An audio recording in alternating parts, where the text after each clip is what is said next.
episode 127, Mastermind Coaching Model. I'm your host, Dr. Justin Trosclair. Today, we're Dr. Pete Camiolo Perspective. Join 2017 and 2018 Podcast Awards nominated host as we get a behind-the-curtain look at all types of doctors and guest specialties. Let's hear a doctor's perspective.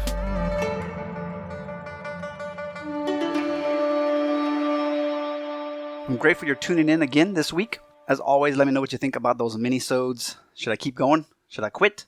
I believe there are 19 episodes launched on Thursdays and Saturdays.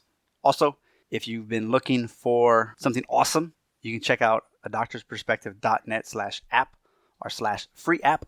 Those are the Android versions of the Needless Acupuncture book. Big thank you to Igor from the United States who sent in a review.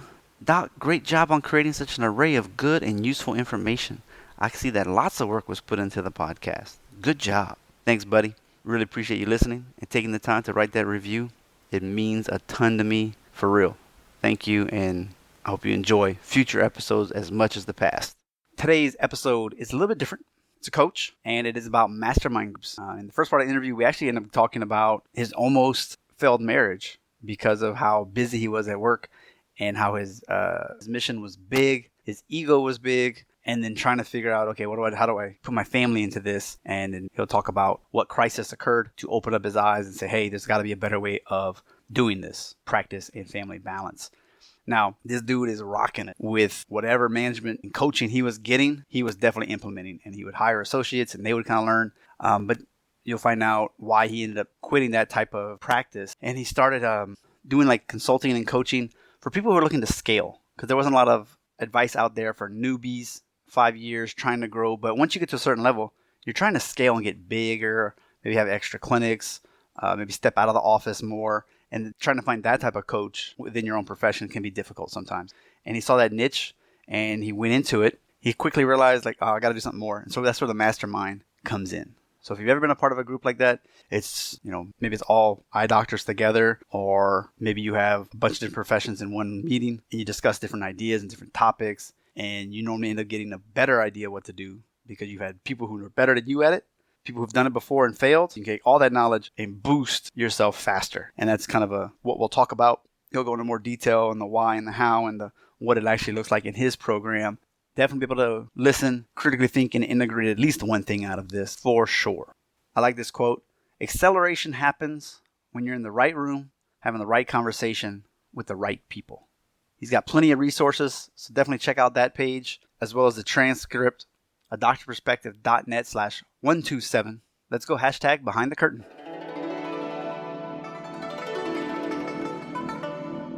Live from China and Florida.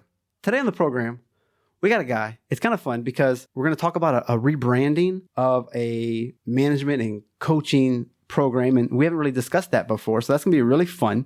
He's obviously a successful guy. He's got long hair and a big beard. Well, not that big of a beard, but he's a great guy. But his name is Dr. Pete Camiolo. Welcome to the program. Hey, thanks, Doc. Great to be on your program today. Oh, I'm excited. It's fun getting to see where people are from. And you said, you're like kind of central time in Florida, and I'm like, I was born and raised in South Louisiana, so there's a chance we could have vacationed there at some point, but. Normally we stop at Destin. That's about it. Whoop. Hey, we're regularly over there.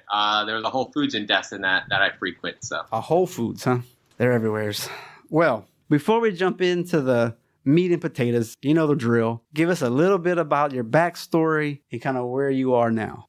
Yeah, man. Well, my story can go back a little bit far. I'll give you the short version. My grandfather was immigrated to America from Italy. So we settled in up northeast. My parents had 6 kids, and I'm the fourth of 6. And my brother, who was just older than me, was really sick growing up. He had asthma, allergies, headaches, a bunch of issues, and we went to traditional medical route for things. That's what we knew. And he progressively got worse. Over about 10 years of being treated from 7, 8 to 18 years old. That decade of his life, he continued to get sicker and sicker, despite going to different doctors and getting different procedures. So anyway, my parents ended up taking him to Mexico to the Tijuana Institute, the Gershon Institute, in Tijuana. And that's where they were discovered this concept of more natural healing. And it was then that they also were exposed to things like vitalistic chiropractic and holistic health and wellness. And it was through that journey with him that I was exposed to chiropractic and this concept of natural healing and the body heals itself. I was brought to a chiropractor to just see it because my mom was wondering what I was going to do with my life as I was graduating high school. And I was pretty inspired by what I heard, although I was a little bit intimidated by, having to commit to going to school for the next 8 years. I began on a journey of moving more into healthcare. And I got my undergraduate degree as an occupational therapist, and then I went on to DC school, and I'm now a chiropractor. But really what stimulated my journey was I watched my brother go from, being sick for a decade and trying all the different things that the medical community had for him. And it wasn't for lack of effort on their part or our part. It was for lack of getting to the root cause. And it was a lack of understanding how the body actually functions. And so that set me on this journey of studying and learning about how the body actually functions and heals. And even being an occupational therapist, I worked, Justin, with, I was working in reactive medicine. I was working in reactive healthcare. It was always reacting to a stroke or reacting to a hip replacement or reacting to some sort of a major trauma. And I was helping them learn how to clothe or dress or speak or eat or whatever it was, and which is still important. Yeah, very important. Very important. And I remember watching that, and I remember having a few conversations, Justin, with different practitioners at one of the hospitals I was working, rehab center I was working at, and I remember talking to a few patients, and most of them said this, that they wish they never would have never been there. They never planned to end up in a nursing home or a rehab center. They never planned for this. And it started to hit me, and I thought, you know what? People who end up in these crisis moments, and a lot of times in these really difficult, challenging times, it wasn't their plan or their goal to get there. But they didn't have a strategy or goal to not get there either. A lot of them were just kind of hoping for the best, relying on their traditional doctor's advice, and that was it. And so that was like the tipping point for me that I said, you know what? I need to go to chiropractic school. So I ended up enrolling and going into chiro school, and I was, went on this journey. And then, the rest is history. I opened a practice, and, like most chiropractors, I got to practice what I loved, which was being able to teach people how to be well, stay well. Obviously, we saw a lot of crisis and people that were reacting, but we started to teach proactive health. We started to teach people how to be wise in how they manage their health, how they understand how their body works, how they steward the body that they've been entrusted with. And so that was really the thing that inspired me. That's my backstory to even getting in chiropractic and why I love chiropractic so much. And did you have like a nutrition focus as well, or kind of the whole? We focused mainly on subluxation. I would say I'm more of a subluxation-based chiro. Adjustments was our primary methodology, but we did include lifestyle as well. So we had a whole program for nutrition, and we also taught, about functional fitness as well. So we looked at it from the perspective of, their body is, so you have your traumas, thoughts, and toxins, right? So you have physical trauma. So we looked at what are all the causes of physical trauma, and we started to address those. What are all the sources of chemical trauma that you're exposed to? And what are all the mental traumas and emotional traumas that you're exposed to? And then we built our program to kind of hit those three. And so the mental one is always like the most challenging, but I believe that it's embedded within the other two. We start teaching people the principles of health and how it applies to taking care of their physical body and how it takes care of, from a chemical standpoint. So we help them understand toxicity and how to detoxify and how to build their body with, functional nutrition and then functional movement. And then, of course, with the adjustments, that combination really helps transform someone's mind. And so they start to interpret life through a new lens, and they see life through a new perspective when they have a better understanding of how their body actually works. And then I feel like that's how we empower people to be successful in their life. Okay. Now we're going to do a reverse order of our interviews because part of my program is always, hey, we want to make sure that you have a healthy bank account and you have a healthy love account. And, in our pre-chat and things, you kind of told me, we were successful. I was chasing the dream and almost destroyed your marriage, right? Yeah. So I'm curious, if you don't mind, let's explore that a little bit. And then we'll go into like how that transformed how you practiced into more of this like mastermind, being a CEO and, working on the business instead of in the business, as they say. Is that cool with you? Beautiful, man. Okay. So, Doc, I would say that I did have a big heart, and I felt like a big mission. And what I would say is that I didn't know how to manage my heart and my mission to reach people and to see the world transform and also navigate my ego and my pride, right? And just my desire to be successful and do big things. And what was caught in the middle of those two things was my marriage, right? So you have your heart and your big mission, you have your pride and your ego and your drive for success, and then it's caught in the middle is you and your family.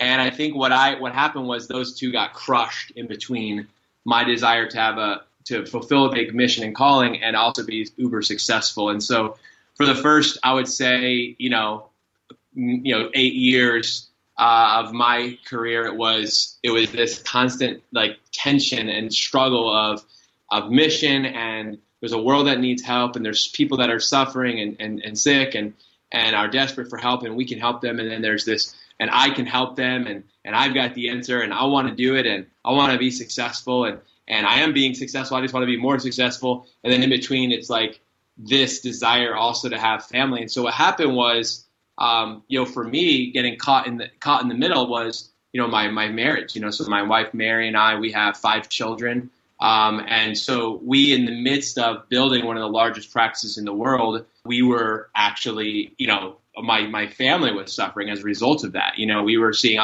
just because I could adjust 1,000 people every week by myself, didn't justify the fact that my marriage was falling apart, right? Didn't justify the fact that I was neglecting, my wife and my growing family. And so, for us, it really boiled down to crisis intervention, right? So a lot of times crises will happen to get your attention.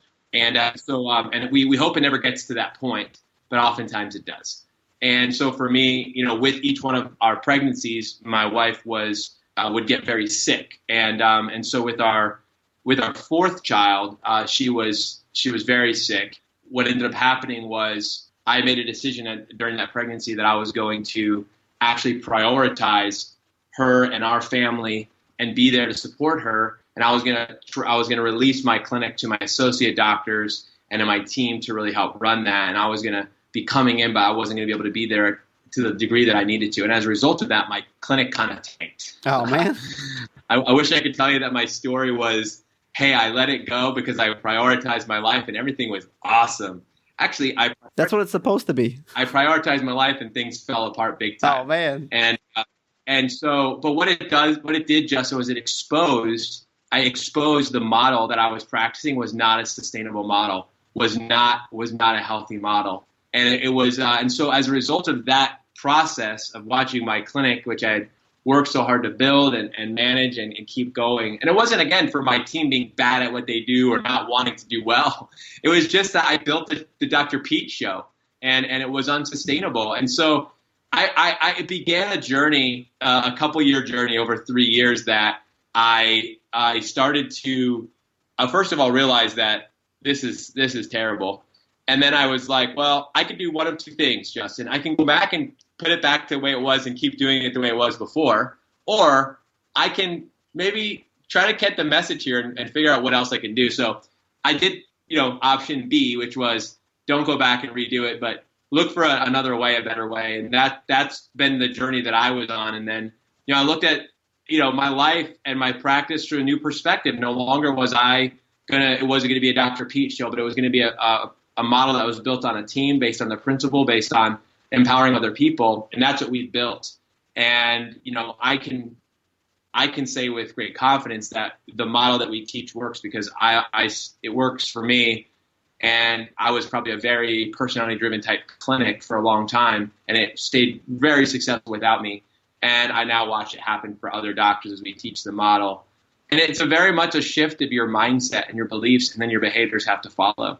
And so that's what we teach now. And the cool thing is, my wife Mary and I, our marriage is better than it's ever been before, but not because of lack of effort and energy and work. It takes a lot of work in the relationships, your love relationships, requires sacrifice. I believe in sacrificial love. I believe in servant leadership. I believe that we ask people, how can I help you? How can I best serve you today?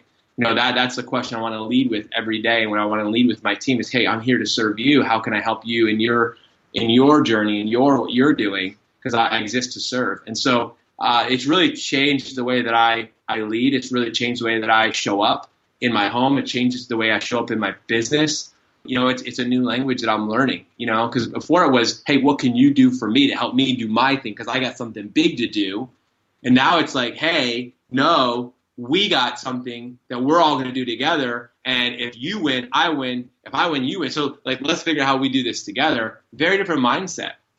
And I believe that in chiropractic, it's in collaboration and in community that we're going to actually see we're going to be able to see things change in healthcare as we all have this kind of ache in our heart to see more people get well and stay well. I think it's going to happen as we all kind of embrace this mindset and this heart set. I call it a heart set that really is something that puts empowers and equips other people to rise and shine.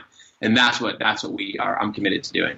You're not the first person in our show that I've heard it recently. They're like, when I come home, it has to be about the family. And it's not always about me. At work, it could be about me. But when I come home, I have to change it and give and meet their needs. And in that way, everybody's, is happy.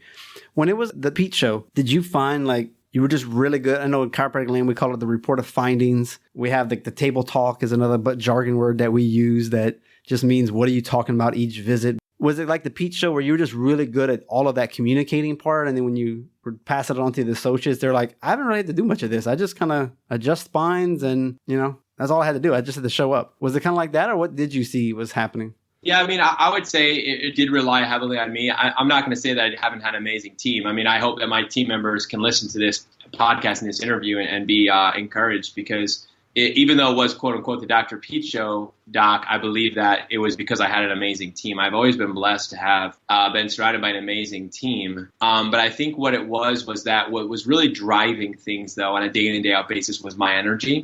It was my purpose. It was and then, there's an underpinning sense of control. And this is a deep conversation. It goes a lot deeper than in our head. This is a conversation that goes down to the heart. And very rarely are people actually willing to get out of their head and get into their heart. But at the end of the day, I was just a controlling person. I had control. I wanted to maintain control because I thought if I controlled it, then it would go better. And I thought, well, this is my business, so I have to be in control. No, none of those things are actually true. That is actually absolutely not true, because the reality is we're not in control. We are not in control.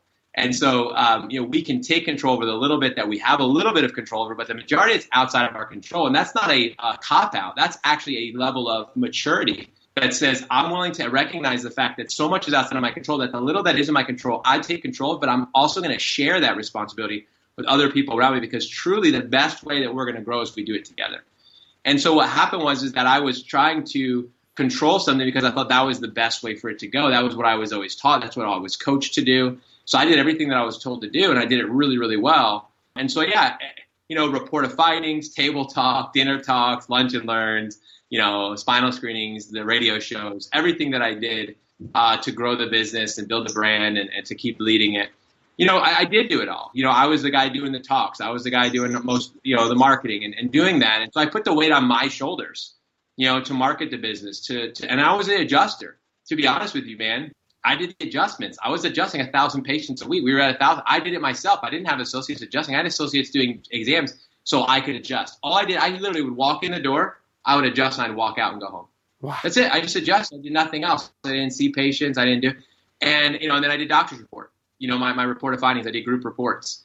Because we average 40 to 60 to 100 new patients a month. So I would just go in and I would do the reports. We did group classes. That's the easiest way when you're at that volume. And I would go in there. I'd let it rip, and then I was it. And so for me, it worked well, but all the conversions, the attraction, the conversion, and the retention was really dependent upon me.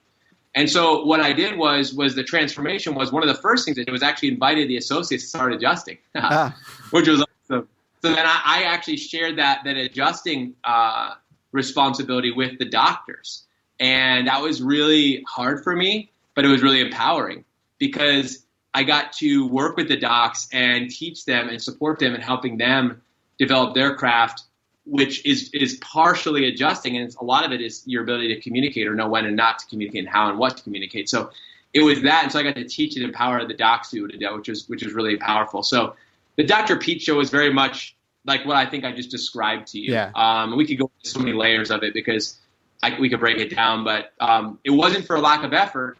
I would say I was doing what I knew to do, what I had seen modeled for me, what I was kind of taught to do. I was just doing that the best that I could. And what I saw was it was a trap.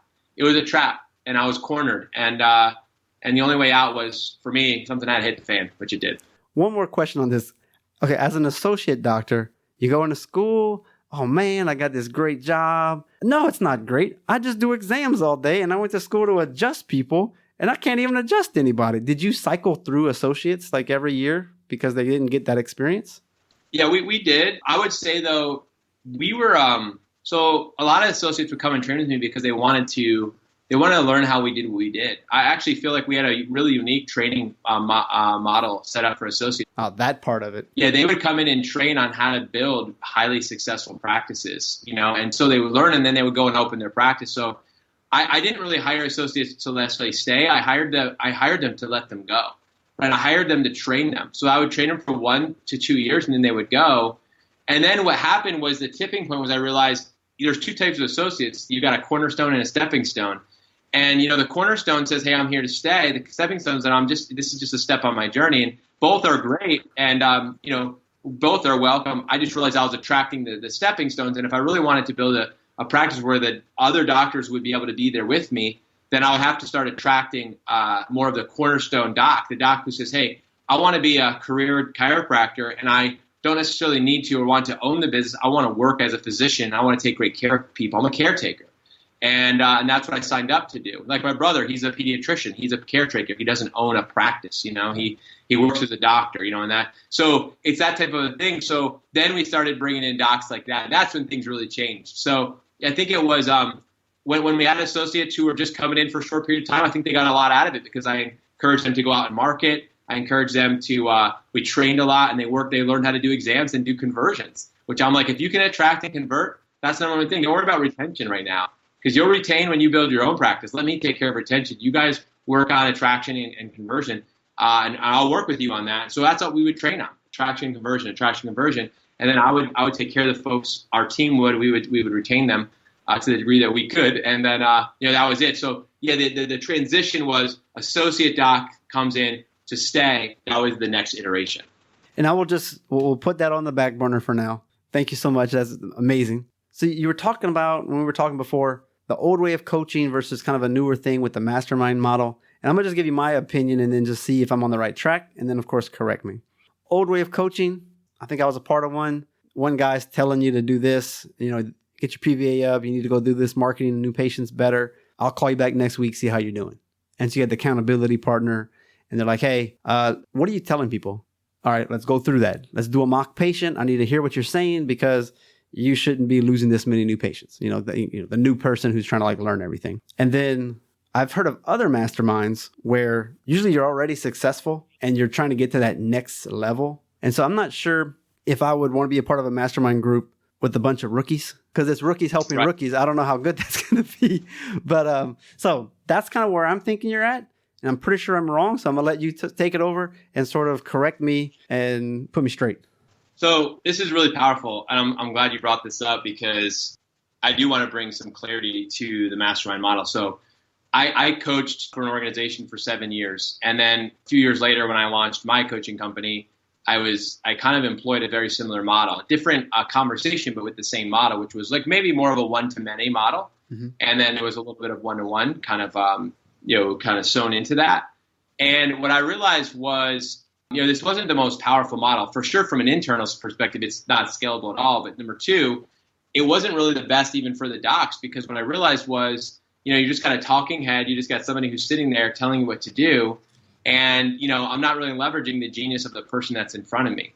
And so what I realized after meeting with a lot of doctors for many, many years is that, each doctor has their own area of strength or genius. And it really was about leveraging the group genius in a very curated environment and setting that's very structured that actually enables everyone to contribute, which contribution is abundant, right? Abundance says I'm a contributor, which means I equally give and receive. Mm-hmm. A lot of times coaching, it's all about getting, but actually if you really want to transform, you need to be a giver and a receiver. In other words, you show up with your brain engaged, not only to listen, but to also respond. And so I've created an environment, yes, that may be more tailored towards the doctor who's going to scale, which is actually what our model is. This Cairo CEO, which was our original brand that Josh and I founded, Cairo CEO was, we saw a gap in the market. We said, you know what? No one's having scale conversation with chiropractors very fundamentally in an organized way in chiropractic. We don't see it.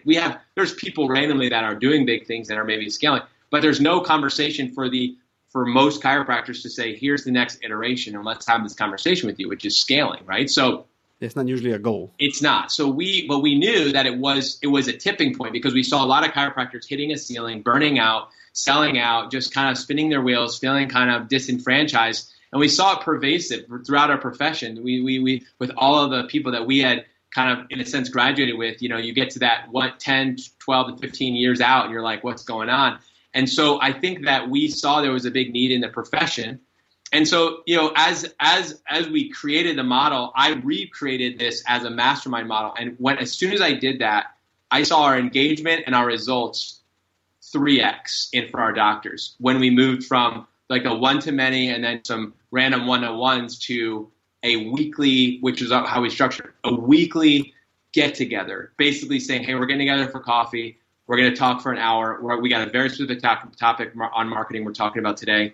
Everybody shows up ready, listen to the training, get the questions that we're sent to, answer the questions, show up, and get ready to kind of talk it down with each other. When we show up in that environment, if you and I, and let's pick two of our favorite friends, did that, and we all got together as docs, and we said, hey, today's topic is marketing, and we're going to be talking about doing lunch and learn talks. And we watched a training from somebody who's a genius at that, and then they asked a bunch of questions, and we all thought about it. We answered questions. We all came to the table discussing kind of our best practices, also our challenges, and where we're feeling stuck or where we have issues. And we had that discussion. I guarantee you we all leave that thing ahead than when we walked in. Does that make sense? Absolutely. That's the model. So that is exactly the model that I teach. So there's a weekly training that's taught by an expert in some sort of area within the field or even outside. I leverage people outside of chiropractic. I bring them in to our program to teach because I said, hey, we as entrepreneurs, as chiropractors, who are entrepreneurs, and the docs who I work with are the business owner, right? So I work with the owner of the business. So they're entrepreneurs or business owners, and they need to be having those conversations. So that's how we structure it. Now, that was our original vision, and it continues to be the vision, is that there's a lane called scale and exit that people just, there's nothing really organized for docs who are in that phase of their career, that season. The first 2 seasons of the career of the most chiropractors, which is your launch phase, which is when you get into practice, and then your grind phase or build phase, which is where you're really kind of getting your 10,000 hours in. It's really where you're developing that practice mastery. That happens over the first, 1 to 10 years or whatever. But beyond that, it's like once those 2 things are done, if they're done really well, you actually enter into a very appropriate next stage, which is scale. Right. And so what we have done is, and now myself joining with Dr. Steven as we're rebranding, which I'm sure we're going to get to talk about here, is we're bringing a new conversation very systematically and fundamentally into the profession of chiropractic. And we've organized it in such a way where we're creating a conversation around each season of one's journey as a chiropractor. And we're doing it in a way where every single one of us gets to level up. And we believe that there's an acceleration that happens when you're in an environment where you're in the right room, having the right conversation with the right people. Right. So when you do that, you have kind of like that magic, that sweet sauce, kind of that magic happens in that moment. And so we've watched it happen with doctors who I work with, and I've been working with for the past 2.5 years. And Dr. Steven, he's been working with, for 7 years plus all the things he did before that. So we're seeing that this is the next kind of like evolution of chiropractic coaching and support for the doctor and the entrepreneur. And even the associates and the CAs moving forward. So we have a heart for the whole team, and we see that we're going to be able to provide that resources and training and tools and support and community for doctors, for their associates, for the team. That's going to help everybody elevate and rise to the next level, which is really the ultimate goal. Dr. Steven, by the way, is episode 112, if you want to see who he's talking about. And I would say one thing that I enjoy when I was with my peers, we were kind of in the same, 3 or 4 years out at that time in life. It's like, all right, did you go to the health screening? Yeah. How'd you do? Oh, what'd you do wrong? And it was kind of nice to see like where you have pitfalls, like dinner with the doc. This is what you should do. This is what we've tried. It doesn't really work. And I think sometimes you can learn a lot from like the negative in a group setting I think this is a great idea. Like, yeah, everybody tries that and they all think it's a good idea. It's horrible. Stick with this. This will be what needs to go. You know, like this podcast, I interview all kinds of different kind of doctors. And for the same reason is sometimes you got to get out of your profession. And like you said, there's not a lot of people that are doing scale, 3, 4 clinics or, you know, multi-million dollars. How are you supposed to find those people? Because a lot of them are going to keep it to their chest too. They're not really trying to share all their secret beans. So you have to find someone like yourself who's like, hey, you know, I'm a coach, but we're doing mastermind groups. So let's do this thing together. And, you know, I don't look at it as a coach usually as an expense, but more of an investment. So, all right. So you mentioned that there's going to be like a rebranding going on. So like kind of walk us through that. Like, were you not good by yourself? You got to merge with somebody else? What's going on? You know, it's interesting. You can interpret it 2 ways. You could see it that way, or you can see it through the lens of this is the next level of evolution, right? You grow to a point and then you take it to the next level. I would say it was a mix of both, okay? I'll just say both. Number one is, you know, there was a lot of doctors who I was being approached by that I didn't feel like were necessarily in that phase of scale. I mean, that's just the reality, right? They're not there yet, you know? They're very much in the build phase or in that phase of, you know, they've got to get their house in order kind of thing. And so I was seeing Justin that, you know, that was the fact. And so I was kind of having to turn doctors away, or I was working with doctors who I didn't really feel like fit in. So I saw a gap. In what I was doing. And I said, you know what, either I need to expand my model, because I don't want to necessarily have to turn doctors away and not be able to support them and help them. They need help and I can help them. But that's your niche. Didn't feel like I was wasn't the guy because I was focusing on this one niche. Exactly. So that was one piece. I would say another piece is I truly believe that, you know, working with doctors and supporting their team and putting on events and doing all the things that we do it takes a lot of lift. You know, it's a lot more lift than running a practice. And so for me, I knew going into this that I wanted to do it in a partnership. And so I had an original partnership with Josh. And just due to business stuff that has to happen, you know, I bought him out and I was running by myself. But I realized after about a year of, you know, going alone that, hey, I want to be in a partnership. I want to do this with somebody. Like I want to be able to collaborate with other geniuses and in the building and the growing and expanding of this organization. And so I've been in a mastermind and masterminding with Dr. Stephen Franson for over a year, and we were just friends and just chatting and just sharing, you know, ideas and how we do what we do and talking vision and strategy. And it just hit me one day. I was like, you know what, you should talk to him about what it would look like for you guys to work together.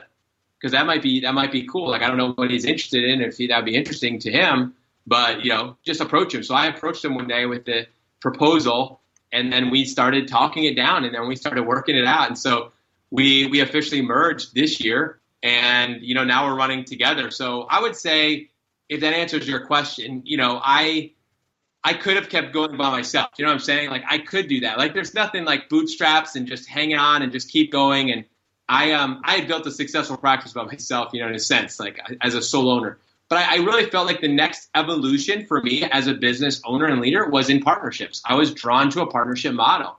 I really felt like we go farther together kind of thing. We can leverage both or the multiple people, and we can actually do exponential.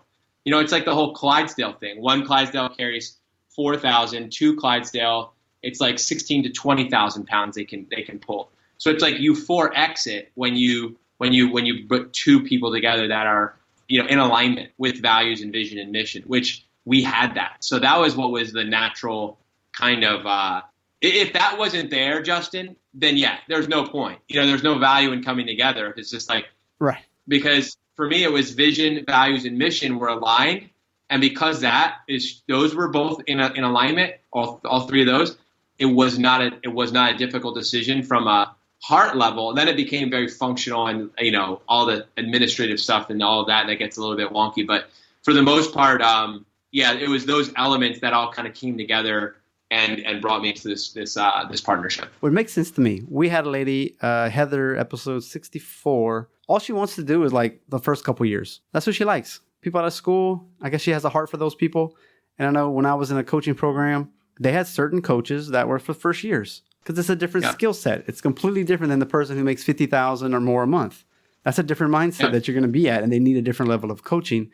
And like you said, if you're there and Dr. Steven's kind of more, sub 40, let's just say, then that's a great mix. And then once they graduate to a higher level, you're like, all right, you need to be pushed on to Dr. Pete, and he can take you to the next level, and y'all can discuss what that means for y'all, and we can tailor it based on whatever they want. Because, I don't think every practice should look the same. You might want one ginormous clinic, and somebody else is like, oh, I prefer 3 clinics around the city. Right. And both of those have their own, I think, headaches to go with it. Yeah. Yeah, it's exactly that. And what's cool is Dr. Steven is an incredible CEO coach, and I think a lot of his clients are in scale. They are in these levels of enterprise type level businesses. So for him, he had that. He had a lot of clients, and then he's looking at what we're doing, and it's like, you've actually just called it what it is. Like, being a Chiro CEO is really what you've called it. So what we rebranded it as, and I'm excited to talk about this, is the Remarkable CEO. So you have a remarkable practice, and the premise is you have a remarkable practice as part of a remarkable life, not instead of one. And the same thing goes to, as a CEO, it says, hey, you're a CEO of your business, so be a remarkable one. A remarkable CEO has remarkable businesses as part of a remarkable life, not instead of one. So it's this leveling up conversation that he was already having with many of his clients, and I was having with the clients that I've been honored to work with. And so it's having a very intentional and specific conversation in our space about the scale and doing it in a remarkable way as a CEO of your business. And that's what we've joined forces to create and bring into the market. And we already know Chiros are going to love it because we have Chiros who are involved and who love it. And it's kind of like that place where you end up, if you're in that season of your life or practice and you get into the right room and the right conversation, you're like, this is good, man. This is really good. It's not your standard model of coaching. It's a different level of conversation. And I see everybody around this table as a leader. Every single person in here is a genius. Everybody's got gold to share. Everybody's powerful in their own way. And so we all have to say, we come to the table as contributors, willing to learn and willing to contribute. We're growing. And I'll tell you, when that happens, the tide comes in, all the boats rise. And it's cool to see docs collaborating and sharing ideas and sharing some, like you said, some of their seeds of gold that they've accumulated throughout their life journey, which most of it comes through trial and pain and struggle and a ton of investment of money and time. And so it is special to be able to be in an environment where that's welcomed. And doctors say, I agree to that. I sign up for that because I'm committed. And then for me to be a part of helping facilitate and lead that has just been a huge blessing for me. Do the doctors have to be subluxation only, or can they do rehab and all that? Do y'all have like a more of a niche down on that? No, it's not. I think myself and Dr. Steven were both, I would say, more subluxation based, very principled, but I have acupuncture physicians, I have medical doctors, naturopathic doctors, functional medicine doctors, all in my coaching program. And so we've attracted doctors even beyond the Chiro space, because I think anybody who's in the service field and is a provider, even attorneys have approached me. Any person who has a practice and is kind of like struggling with the technician role and the manager role, but really wants to move into that CEO role, wants to be included in this conversation, because they know the next iteration for them is they need to be in an environment where they're held accountable to this responsibility that they have to be the CEO. Nobody else can do it. They can't outsource it. For us, we've attracted other practitioners even beyond chiropractic, although chiropractic is our sweet spot, is our niche, that's our lane. Other docs who want to be a part of it are willing to play and are willing to be a part of it. We welcome them in with open arms, because we say, hey, if we can help you, with what you're doing, then we're here to serve. Awesome. So normally at this part of the interview, we'd switch gears, keep it a little personal, but you were actually vulnerable on the first part of the interview. So at this point, I'm like, we could keep going and keep going and going and going. But I think right now we got a lot of interest going on. And so what are some of the websites that people can contact you at? It's funny at this point, the best website for them to find us is at theremarkablepractice.com, the Remarkable Practice, because that's when they can go there and they can learn about the Remarkable Practice and learn about the Remarkable CEO. And so that's the best website. And then I would say online, Facebook, Instagram. If you want to message me, my name is Dr. You'll probably have it with the podcast, Dr. Peter Camiolo. You can message me on Facebook. You can message me on Instagram. Those are the simplest ways to kind of just message me. I'd love to, chat with you if you've listening to this and you want to have a conversation or whatever, have some questions or just talk something down. Totally game to jump on a call with you. So just ping me, message me, either Facebook or Instagram if you want to directly connect with me. And then our website is remarkablepractice.com. Oh, any favorite books, blogs, or podcasts that we should definitely check out? Yeah, I love Andy Stanley's podcast, leadership podcast. And I also love Dan Sullivan. He's a strategic coach. He's great to listen to. I've really enjoyed listening to him as far as podcasts. As far as like from a business standpoint, from a life standpoint, like spirituality standpoint, I love listening to Bethel Church, Bethel Sermon. Those have always been powerful for me just in my faith journey and my spiritual walk. That's a big part of my weekly routine. If people ask, like, how do you stay plugged in and connected? That's one of the ways that I do. As far as books go, a lot of the work that we've built our model off of is, books like Scaling Up, Vern Harnish's work, and Traction, Gino Wickman. That was big.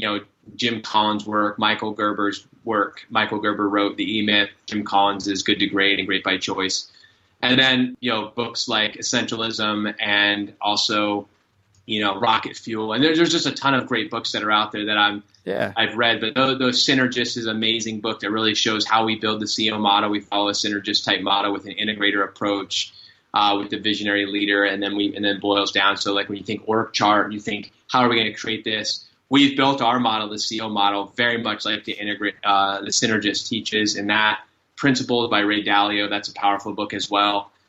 So there's just a lot of great business books that are out there. I really like the work of Kevin McCarthy. He talks about the on-purpose business and the on-purpose person. He really gets into understanding your core values. I love that work when it comes to like understanding your vision, values, and mission, and how that translates into execution in your business. And again, I read a ton of spiritual books as well, which for me have been really the most transformative because they help things translate from my head into my heart, and I start to grasp it truly. And so that's been a powerful journey for me as well. Ooh, I'm going to be making some notes for his show note page, let me tell you. Thank you for all those references. Yeah. No, for real. Well, Dr. Pete, I really appreciate you being on and giving us the lowdown on the Mastermind model, the remarkable CEO model. It's something that we have not explored much on this podcast. I don't think at all in this exact framework. So kudos. It's a whole new topic. I appreciate that. Yeah, man. Honored, Dr. Justin, to be able to share about it, and thank you for having me with you to be able to share my heart, my story, and kind of what's up. Another great interview has ended. As I always say, I hope you listened, critically think, and implement something so that your practice life, family life can improve this week. I want to hit you up with a few links today. If you'd like to know what the top episodes of 2018 and 2017 were, you can just go to .net/top1718 and you can get a PDF of all those episodes. It's like 22 of them. If you're interested on any of the programs that I've actually been interviewed on, just go to .net/asheardon. So play on as seen on, so as heard on. If you didn't know, the Needleless Acupuncture book sales page has been revamped, so it looks a lot better. Sometimes when you look at a web page and it doesn't look like it's put together well, you're like, I'm not sure about this thing. But it's been redone. Looks better. And also, if you have an Android device and you're curious about it, you can actually now download the same 5 protocols, blueprints if you will, right there on your phone at the Needleless Acupuncture app. And for less than $4, you can get the whole book on your phone from the Android Google Play store. So if you're interested, check that out. The electric acupuncture pen is still available at a great rate. You can get it on its own or as a package. So you can get the book, the e-pen, as well as the auricular points. Now, some of the things that I'm recommending, Blueberry Hosting, that's who I use. I really like them a lot. I'm not going to lie to you. Fiverr is where I get a lot of my music done, my logos. I don't know if you noticed on Facebook, I believe my picture is now a face with a bunch of words. I just saw that real quick. It was cheap. Yeah, why not? I'll try that for a little while. It's fun. Turtle pillow. It's a travel pillow. It actually has like an H-beam in it, so you can rest your neck and your chin on that, so you don't get like the chicken bob where you're sleeping and you wake up really fast. And those U-shaped ones, I just don't think they work very well. So for me, it's worked really well. I've traveled 10 different countries with it, across the pond, as they say. I really highly recommend that. If you're into instrument-assisted soft tissue manipulation, two options. You got Hawk Grips, so .net/Hawk Grips, and also .net/Edge. And you can get tools there as well. But they also have way more than just tools. They've got how to get to use Google Apps as your EMR.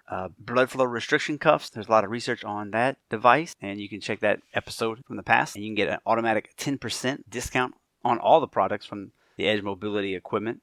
One of the devices I use to send out snippets of the podcast via picture and quotes from the text that I write from the show notes is Missing Letter. They just took out the last E in letter.com.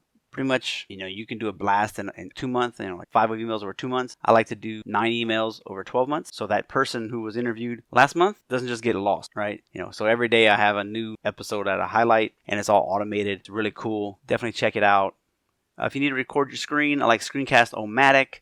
Also, JLab audio speakers. I've said it before. I love them. It's a great company. And now I get to actually be an affiliate for them. So if you end up buying any of their products, just like any of these, I get a little piece. Probably have like 3 or 4 different products. I mean, the battery lives are longer. The sound quality is amazing. And for the price, you can't love it a bunch. And of course, in the show notes, anytime you see a book link, you buy it, it comes to me. And .net/t-shirts will help us out. And lastly, again, something I don't talk about too much, but if you need coaching, whether it's via the Today's Choices, Tomorrow's Health, you need some help with taking those small steps and accountability so that you can actually lose the weight or start exercising more or get your budget in order, just let me know. I can help with that. Also, if you just need some minor marketing coaching or things like that, I can help you out with that as well. Just go to .net/support. And of course, on there, you can also host a cup of coffee or even more than that. There's different options available. So thanks for tuning in, and we'll see you next week or on the minisode.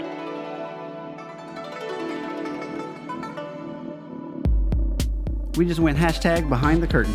I hope you will listen and integrate what some of these guests have said. By all means, please share across your social media, write a review, and if you go to the show notes page, you can find all the references for today's guest. You've been listening to Dr. Justin Trosclair, giving you a doctor's perspective.